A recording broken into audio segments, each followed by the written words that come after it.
ఆకాశవాణి పలుకులు విన్న తరువాత దుష్యంతుడు ఈ విధంగా అంటున్నాడు.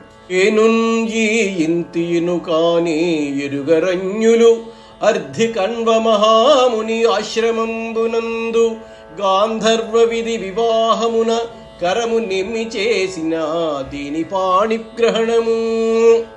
ఈమెను నేను ఎరుగుదును. ఈమె శకుంతలన్న విషయం కూడా నాకు తెలుసు. నేను ఈమె పాణిగ్రహణం చేశానన్న విషయం కూడా నాకు తెలుసు. ఇతను నా కన్న కొడుకన్న విషయమూ నాకు తెలుసు. ఇతనికి యువరాజ్య పట్టాభిషేకం చేస్తానన్న విషయమూ నాకు తెలుసు. తెలిసి తెలియదని అబద్ధం చెప్తున్నానన్న విషయం కూడా నాకు తెలుసు. నేను అబద్ధం చెప్పానని అంగీకరిస్తున్నాను. కానీ అలా ఎందుకు చెప్పానో తెలుసా?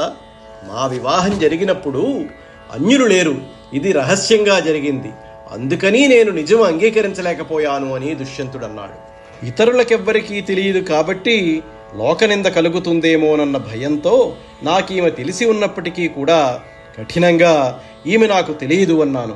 కానీ ఇప్పుడు అందరికీ తెలిసేటట్లుగా అద్భుతంగా ఆకాశవాణి ప్రకటించింది.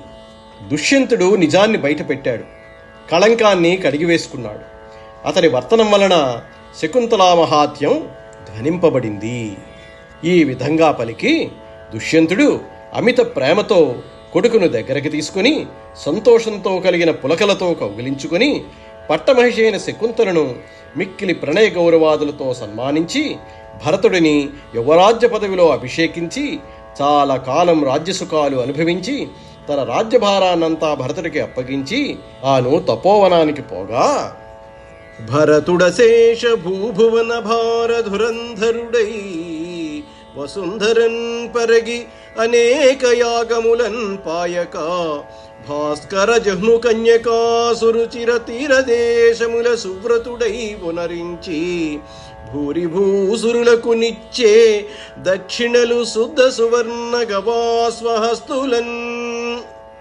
భరతుడు అపారమైన సామ్రాజ్య భారాన్ని వహించి లోకంలో ప్రసిద్ధికెక్కి గంగా యమునా నదీ పవిత్ర తీర ప్రాంతాలలో దీక్షతో అనేక యజ్ఞాలను ఆసక్తితో చేసి బ్రాహ్మణులకు అధికంగా దక్షిణలను, మేలిమి బంగారాన్ని, గోవులను, గుర్రాలను, ఏనుగులను దానం చేశాడు.